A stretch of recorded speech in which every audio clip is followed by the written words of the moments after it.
सलग 4 वर्षांच्या दुष्काळानं इंदापुरातला शेतकरी पुरता कोलमडून गेलाय। या वर्षातल्या जून महिन्यात पावसानं चांगला जोर धरला, त्यामुळे शेतकरी आनंदून गेला।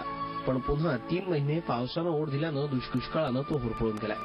आर्थिक गडी कोलमडलाय, लावलेली पिकं करपून गेली आहेत। त्यामुळे पिकं उपटण्याशिवाय शेतकऱ्याकडे काहीच पर्याय नाही। पावसाच्या जीवावर नाही केलेलं, पण पाऊसच नाही ना, काय करायचं? त्याला उपटून टाकायचं आता, काय राखून नाही।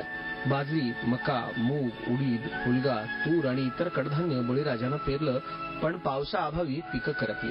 गुरांना घालाय काय नाही, पाऊस न पडल्यामुळे सगळे नुकसान झाले आमचे। त्याच्यामुळे आम्हाला हे काढण्याची वेळ आली। आता हे काढल्याशिवाय काय मार्ग नाही। पावसाची वाट बघितली तरी पाऊस पडा नाही। भर पावसाळ्यात विहिरींनी तळ गाठलाय। चारा पिकं करपल्यानं शेतकऱ्यांना अवाजवी दरानं चारा विकत घ्यावा लागतोय। 25,000 रुपये खर्च करून सगळे फेल गेलेले, पार तिथं पार वाळून गेले या।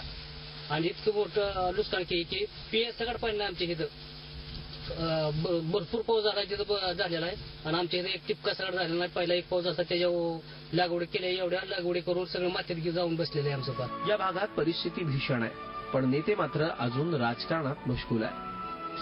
पुणे जिल्ह्यात मोठ्या प्रमाणात सर्वाधिक पाऊस असला तरी इंदापूर तालुक्यात मात्र तो रुसला आहे।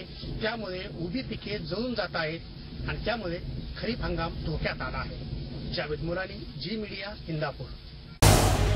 झी 24 तास रहा एक पाऊल पुढे।